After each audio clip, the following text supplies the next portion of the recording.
Salut à tous, la team OL, Thomas M. Show pour OL Fan TV. Très très heureux de vous retrouver toujours dans ce confinement, toujours autour de mon appartement.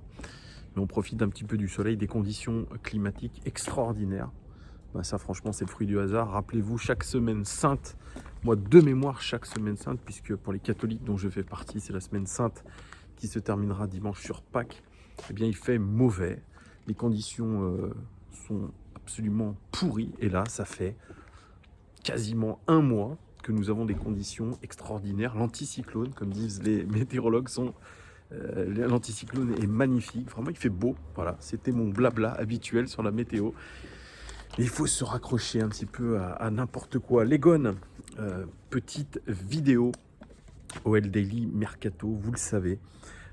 Il y a en ce moment des pistes mercato concernant l'Olympique lyonnais et pourtant nous sommes absolument dans le flou le plus total concernant notre cellule de recrutement, puisque Florian Maurice est pressenti très insistamment du côté de Rennes pour devenir le nouveau directeur sportif de cette équipe de Rennes, avec un salaire quasiment doublé pour lui, les pleins pouvoirs sportifs, et il pourrait avoir dans sa valise Jérôme Bonicel, qui est le numéro 2 tout simplement de la cellule recrutement actuellement à l'Olympique lyonnais.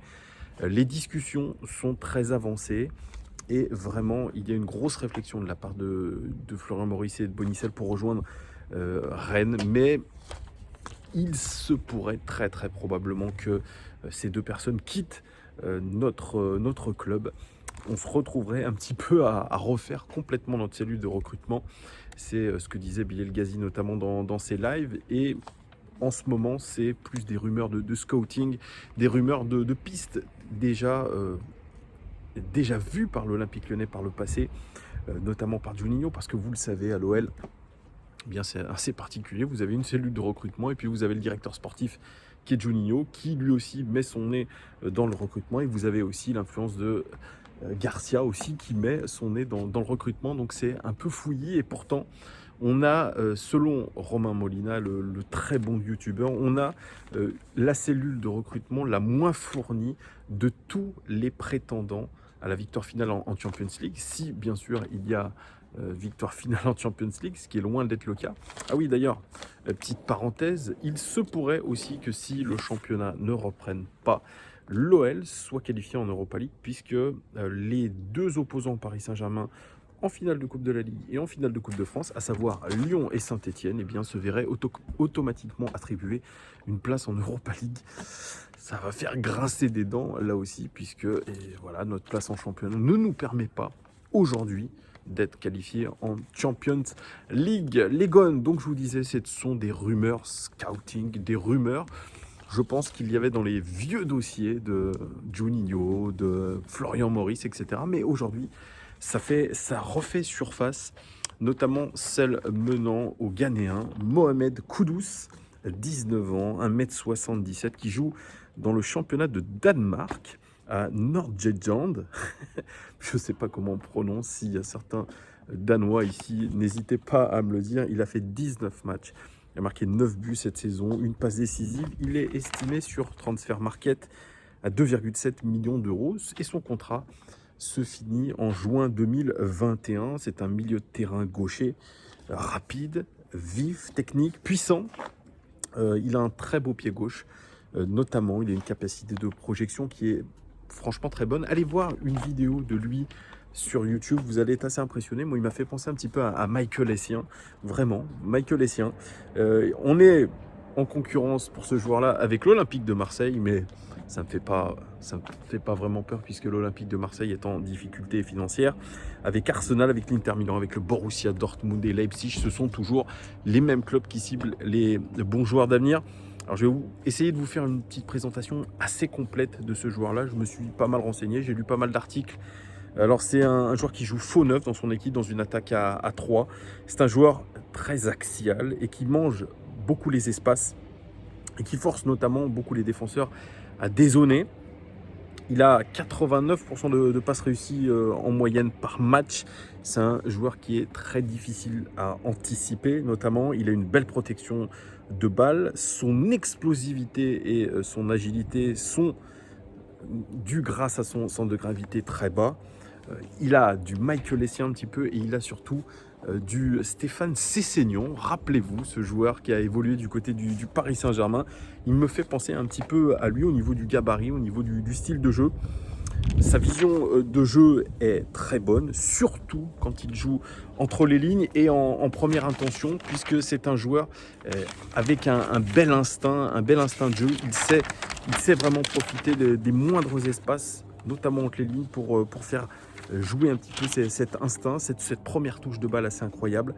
Par contre, c'est pas quelqu'un qui fait beaucoup de passes progressives. Qu'est-ce qu'une passe progressive? Je vous le rappelle, c'est une passe dans une zone dangereuse du terrain, c'est-à-dire aux abords de la surface de réparation adverse notamment, ou carrément dans la surface de réparation adverse. Il est plutôt fort dos au but, même en étant un target man. Qu'est-ce qu'un target man? Je le rappelle aussi, c'est un joueur, par exemple, style un Lukaku, style un Zlatan Ibrahimovic. C'est un joueur sur qui vous pouvez jouer très long devant et qui joue en pivot. À Lyon, nous avons Moussa Dembélé en tant que target man. Il peut aussi revenir dans le cœur du jeu et surtout orienter très bien le jeu sur les latéraux. C'est un joueur assez libre dans son équipe qui joue en 4-3-3, cette équipe, mais ça ressemble plutôt dans les faits à un 4-4-2 en losange. De temps en temps, ce qu'on peut un petit peu nuancer avec lui, c'est qu'il est un peu spectateur. Et il se déplace pas assez vite dans les bonnes zones, trop souvent décroché. Il marche souvent sur les pieds de ses coéquipiers au lieu de proposer notamment une solution dans la profondeur, dans l'espace.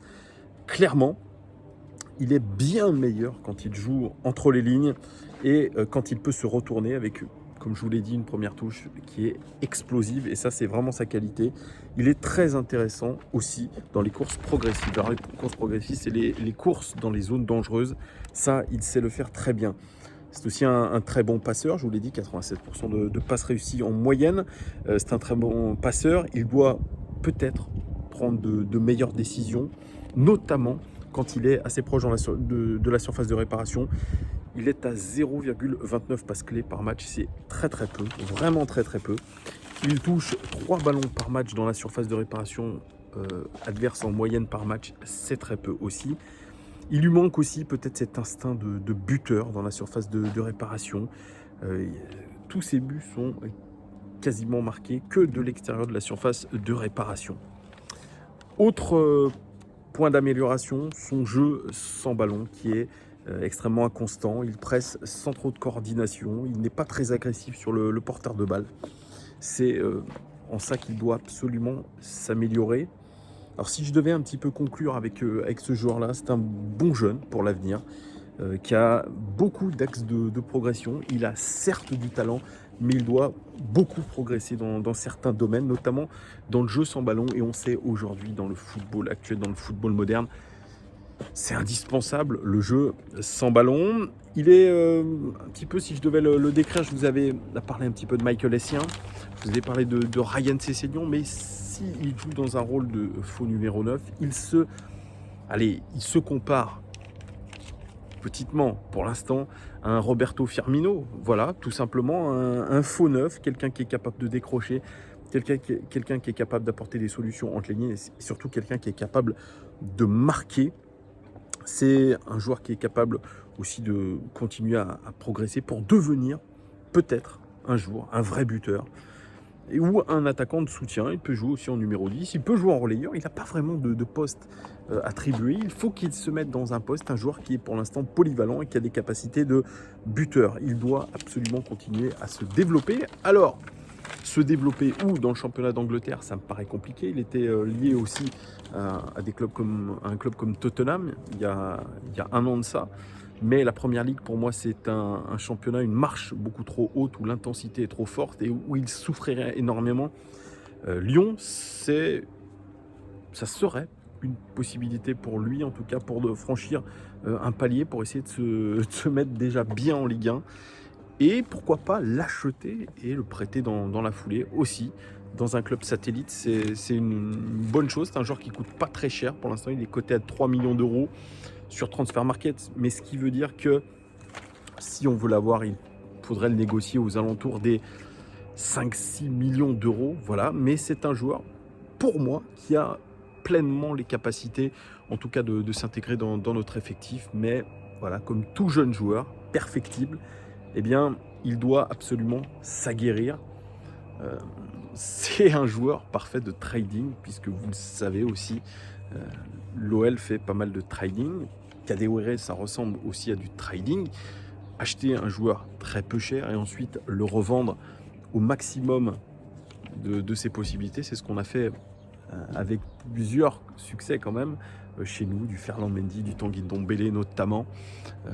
D'ailleurs, Tanguy Ndombele, c'est assez drôle, il est au cœur d'un imbroglio avec Mourinho. Vous savez, Mourinho l'a cassé en quatre, voilà, en disant qu'il n'avait pas pris conscience de l'impact de la Première Ligue, surtout de l'intensité de la Première Ligue, et qu'il attendait beaucoup plus de Tanguy Ndombele. Mais il a profité de ce confinement, Mourinho, pour donner rendez-vous dans un parc, hein, c'est-à-dire en rupture du confinement, lui donner rendez-vous dans un parc pour lui expliquer tout le bien qu'il pensait de lui et pour le remotiver un petit peu. Tanguy Ndombele manque de chance. Il y avait 2 autres joueurs de Tottenham qui étaient en train de faire leur footing, et la scène a été prise en photo, prise en vidéo par un badaud. C'est une scène qui a fait un petit peu le tour des tabloïds anglais. Mourinho a dû s'excuser en disant qu'effectivement il fallait bien respecter le confinement. Donc ça la fout mal, mais en tout cas ça montre une chose, c'est que Tanguy Ndombele, voilà, on veut pas le lâcher parce que c'est un joueur qui est talentueux. Alors est-ce que ce Mohamed Kudus, il peut être une sorte de nouveau Tanguy Ndombele aussi? C'est possible.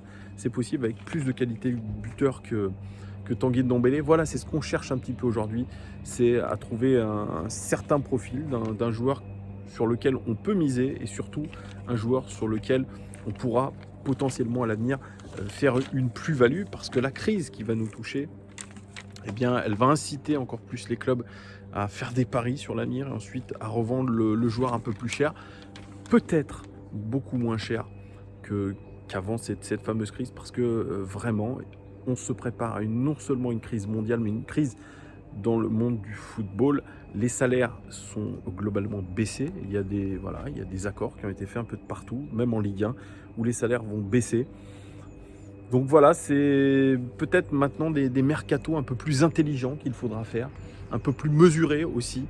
Et Mohamed Kudus, c'est un beau potentiel. Mais c'est un beau potentiel dans un championnat qui est mineur, qui est le championnat du Danemark, dont son club d'ailleurs est 5e seulement de la Ligue danoise, ce qui est pas terrible du tout non plus. Donc c'est à prendre avec des pincettes. C'est un joueur de talent. C'est un joueur qui a vraiment des beaux axes de progression, mais il faudra être vraiment patient avec ce jeune joueur. Est-ce que c'est une bonne solution de recrutement pour l'Olympique Lyonnais? En cas de départ de certains de nos joueurs, oui, c'est le cas. C'est le cas. Voilà. Donc, vous dites-moi ce que vous pensez de ce joueur, Mohamed Kudus. Est-ce que l'Olympique Lyonnais a tout intérêt à le recruter, ou alors, une nouvelle fois, c'est un joueur avec du talent, mais qui n'aura pas de lendemain chantant? Dites-moi ce que vous en pensez. Et où le metteriez-vous à l'Olympique Lyonnais? Est-ce que vous le metteriez déjà dans la rotation des titulaires, ou alors vous le prêteriez? Dites-moi tout en commentaire. En tout cas, merci de tous vos commentaires très bienveillants, les gones. Merci pour ceux qui sont inscrits sur mon nouvel Instagram, OLFan TV. Vous pouvez vous abonner, et dès que j'aurai dépassé les 100 abonnés, je ferai un petit live avec certains d'entre vous. Je vous dis à très bientôt. Bonne fin de journée, les gones. Ciao!